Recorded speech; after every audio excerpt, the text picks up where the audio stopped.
Good afternoon friend, Dastak coaching centre Varanasi में आपका स्वागत है। इस वीडियो में हम आईपीसी के कुछ अदर इम्पॉर्टेंट फैक्ट को देखेंगे। तो चलिए महत्वपूर्ण जो है पॉइंट को देखते हैं आईपीसी संबंधित।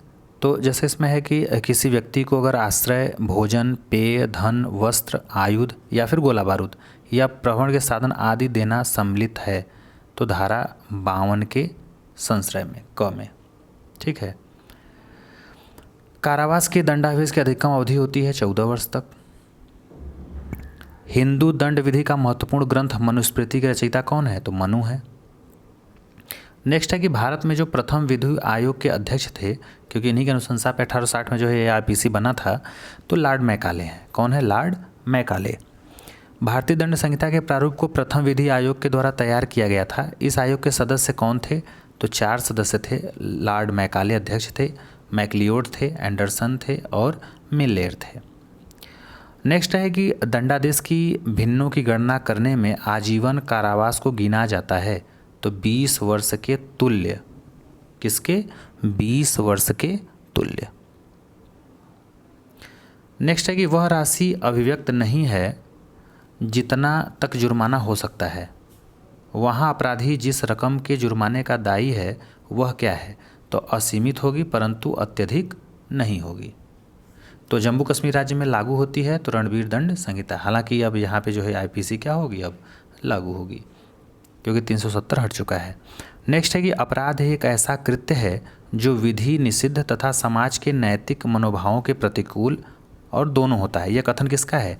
तो ये स्टीफन का कथन है, ठीक है। किसका कथन है? स्टीफन।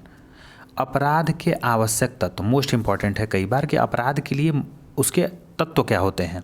तो उसके मोस्ट इम्पॉर्टेंट 4 तत्व होते हैं। कितने होते हैं? 4 जो है इम्पॉर्टेंट तथ्य होते हैं। पहला क्या होता है कि मानव का होना जरूरी है। आपराधिक मन स्थिति या दुराशय, माने मन में अपराध के प्रति यह स्थिति बननी चाहिए, दुराशय बनना चाहिए। आपराधिकृत अपराध का होना चाहिए, ये नहीं कि बस सोच लिए तो हो गया। और चौथा है कि ऐसे आपराधिक कृत्य से मानव या समाज को क्या हो? क्षति पहुँचे, माने ऐसा काम जिससे समाज को क्या हो? क्षति पहुँचे। ये अपराध के क्या है? आवश्यक तत्व हैं। नेक्स्ट है कि वह संपत्ति जिसका इंद्रियों द्वारा ज्ञान हो सके कहलाता है, तो मूर्त संपत्ति कहलाती है, जिसको जंगम संपत्ति भी कहते हैं, ठीक है। नेक्स्ट है कि एकांत परिरोध ऐसे अधिकारी को दिया जाता है। किसको दिया जाता है? जिसे कठिन कारावास से दंडित किया गया हो उसे। एकांत परिरोध की अवधि अधिकतम कितनी होती है? तो 3 महीने की होती है। कितनी? 3 महीने की। और एकांत परिरोध के दंडादेश के निष्पादन में ऐसा परिरोध किसी दशा में भी एक बार में रखा जाता है, तो अधिकतम 14 दिनों। अधिकतम कितना? 14 दिन तक। नेक्स्ट है कि भारतीय दंड संहिता के जितने धाराओं में प्रयत्न को अलग अलग उबंधित किया गया वे हैं। तो प्रयत्न जैसे हत्या का प्रयत्न, लूट का प्रयत्न, ये सब चीज़ें। तो प्रयत्न किसमें किसमें है? एक धारा 307 में है, एक 308 में है, 309 में है, 393 में है। नेक्स्ट है इंपॉर्टेंट है कि भारतीय दंड संहिता में मृत्युदंड का उपबंध किया गया है। माने किन किन धाराओं में आप जो है किसी व्यक्ति को मृत्युदंड दे सकते हैं। तो 8 धाराएं ऐसी हैं जिसमें मृत्युदंड का प्रावधान है। अगर किसी व्यक्ति पर वो धारा लग जाए तो उसको मृत्युदंड तक भी हो सकता है।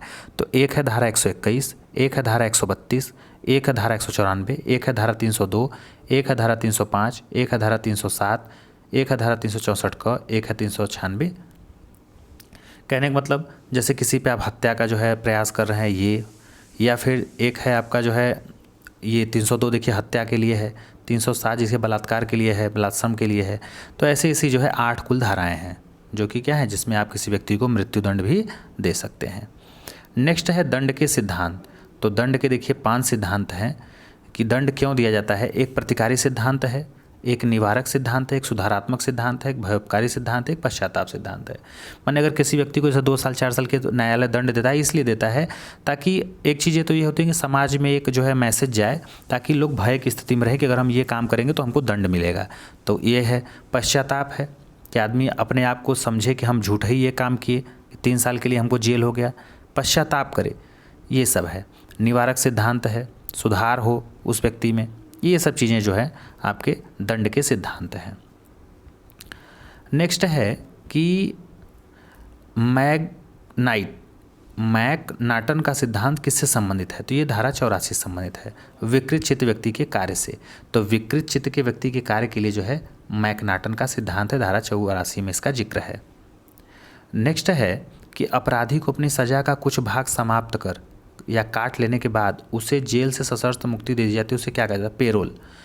जैसे संजय दत्त हैं, ये लोग हैं, इन लोगों को देखिए सज़ा होती है, लेकिन वो होते क्या है, कुछ दिनों तक जो है जेल में रहते हैं, फिर उसके बाद वहाँ से सशर्त जो है एक कंडीशन दिया जाता है और वहाँ से पेरोल पे छूट जाते हैं। ठीक है।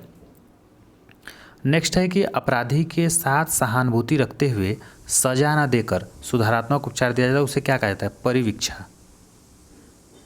सजा न देकर के उस पर सुधार किया जाए, उसे परिवीक्षा कहते हैं, प्रोबेशन। नेक्स्ट है प्रतिष्ठित एवं उच्च सम्मानित पद के व्यक्ति द्वारा अपने व्यवसाय के समय में किया गया अपराध क्या कहलाता है? तो श्वेतपोश अपराध। सर्वप्रथम श्वेतपोश अपराधियों का परिभाषित किया गया तो सदरलैंड में। कहाँ? सदरलैंड ने, ये व्यक्ति हैं सदरलैंड, इन्होंने ही सर्वप्रथम श्वेतपोश अपराधी को क्या किया था? परिभाषित किया था। नेक्स्ट है कथन है कि अपराधी पैदा होते हैं, बनाए नहीं जाते। यह कथन किसका है? तो लोब्रोसो का है। लोब्रोसो ये कहते हैं कि अपराधी पैदा नहीं होते हैं,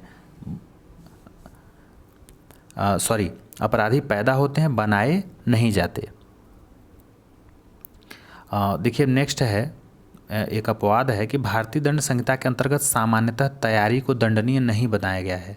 इसका अपवाद क्या है? तो डकैती है, डकैती की तैयारी, भारत सरकार के विरुद्ध युद्ध की तैयारी। अब जैसे कहने का मतलब ये है कि चार लोग जुट गए हैं एक जगह और कहीं योजना बना रहे हैं डकैती की, या फिर किसी के विरुद्ध षड्यंत्र हो रहा है भारत सरकार के विरुद्ध, तो इन दोनों को छोड़ करके जो है बाकी को दंडनीय नहीं बनाया गया है। कि जैसे मान लीजिए आप किसी व्यक्ति को मारने के लिए योजना बना रहे हैं, तो अभी तो आप पुलिस आपको पकड़ ले गई, तो पकड़ के करेगी क्या? बताइए, आप तो अपराध किए नहीं हैं। तो इस स्थिति में जो है ये दंड का प्रावधान इसमें नहीं है। लेकिन भले ही यह विपरीत हो कि वो डकैती के लिए तैयारी न हो, कि 4-5 लोग मिलकर डकैती का जो है लगे पुलिस को या फिर उसको कि जो है लोक सेवक को कि यहाँ पे डकैती की प्लानिंग चल रही है, लूट की प्लानिंग चल रही है, या फिर भारत सरकार के विरुद्ध जो है युद्ध की तैयारी चल रही है, चोरी छिपे। तो इन दोनों को छोड़ करके दंडनीय अपराध नहीं होगा। 399 डकैती की तैयारी, 122 जो है भारत सरकार के विरुद्ध युद्ध की तैयारी। अपराध की 4 अवस्थाओं का सही क्रम क्या है?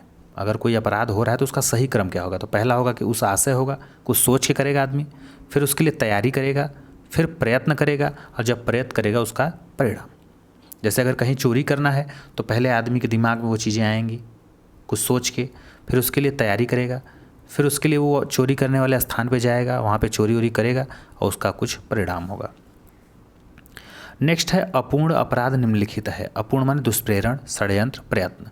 माने प्रयत्न करना किसी को मारने का या कि कहीं जाने का या चोरी करने का, दुष्प्रेरण या फिर षड्यंत्र, ये सब अपूर्ण अपराध है, पूरी तरह से अपराध नहीं हुआ है। जो लोग धर्म, भाषा, नस्ल वगैरह के आधार पर लोगों में नफरत फैलाने की कोशिश करते हैं उन पर कौन सी धारा लगाई जाती है? तो 153 का ये। अब देखिए ये सब इंपॉर्टेंट है, ऐसे ही क्वेश्चन एग्जाम में पूछेगा घुमा फिरा के आपसे, ठीक है, कि कौन सा जो है अपूर्ण अपराध माना जाता है, कौन सा अपराध का सामान्य तत्व तो नहीं है, ऐसे ऐसे क्वेश्चन। ऐसा नहीं कि डायरेक्ट आपसे धारा पूछ देगा कि इस धारा में किसका प्रावधान है। नेक्स्ट है कि अगर कोई व्यक्ति सरकारी काम में बाधा पहुंचाता है तो उस पर भारतीय दंड संहिता की धारा 186 के तहत मुकदमा चलाया जाता है, तो उसे सज़ा कितनी होगी बताइए? तो 3 महीने या फिर 500 रुपये तक का जुर्माना। नेक्स्ट है कि अश्लील साहित्य, अश्लील चित्र या फिल्मों को दिखाना, बेचना, वितरित करना, जिससे किसी प्रकार का लाभ कमाना भारतीय दंड संहिता के किस धारा के अंतर्गत आता है? तो 292 के तहत, 292 के तहत। नेक्स्ट है कि जिस दंड संहिता या सिद्धांत का आदर्श वाक्य है आँख के लिए आँख, दांत के लिए दांत, तो ये है प्रतिकारी या प्रतिशोधात्मक सिद्धांत के लिए कहा गया है। नेक्स्ट है जिस सिद्धांत के अंतर्गत अपराधी के साथ साथ अन्य व्यक्तियों के मस्तिष्क में भी भय की धारणा को महत्व दिया जाता है, वह है भय प्रतिकारी सिद्धांत में। नेक्स्ट है जिस सिद्धांत के अनुसार अपराधी पर सजा अधिरोपित किया जाना इसलिए आवश्यक है ताकि वह पुनः अपराध कारित करने की स्थिति में न रहे, तो ये निवारक सिद्धांत है, ठीक है। नेक्स्ट है तुलनात्मक रूप से अपराधी को सुधारने पर जोर दिया जाता है सुधारात्मक सिद्धांत में। और नेक्स्ट है कि सुधारात्मक सिद्धांत स्वीकार किए जाने का द्योतक क्या है? तो परिवीक्षा है। पेरोल है, निलंबित दंड है, ये सब चीज़ें। वह सिद्धांत जिसका लक्ष्य चिकित्सीय व्यक्तित्व उपचार है, तो ये सुधारात्मक सिद्धांत के अंतर्गत आता है। अपराध सिद्धांत का हेतु क्या है, तो समाज का हित। इसका उद्देश्य क्या है मेन, तो यह है समाज का हित हो। अब कोई व्यक्ति है, मान लीजिए वो चोरी छोटा मोटा कर लिया, तो ऐसा नहीं कि उसको तुरंत मृत्युदंड ही दिया जाएगा, वो तो किस हिसाब से किया है उस हिसाब से उसको एक भाई मौका मिलेगा, तो उसमें सुधार के सिद्धांत हैं कई। नेक्स्ट है कि प्रायश्चित की भावना प्रतिकर की भावना के समान यह कथन किसका है, तो सामंड का है। दंड के जिस सिद्धांत के अनुसार कठोर दंड अपराध को जो है अपराधी को पुनः अपराध न करने की सीख देता है, साथ ही वैसा अपराध करने की इच्छा रखने वाले अन्य व्यक्तियों को भी अपराध से विरत रहने की चेतावनी देता है। वह क्या है, तो प्रतिरोधात्मक सिद्धांत है। क्या है, प्रतिरोधात्मक सिद्धांत है। तो ये था आईपीसी से संबंधित कुछ फैक्ट। तो चलिए मिलते हैं नेक्स्ट वीडियो में आईपीसी और सीआरपीसी के महत्वपूर्ण प्रश्नों के साथ, जो कि प्रीवियस ईयर में पूछे गए हैं। तो तब तक के लिए थैंक यू।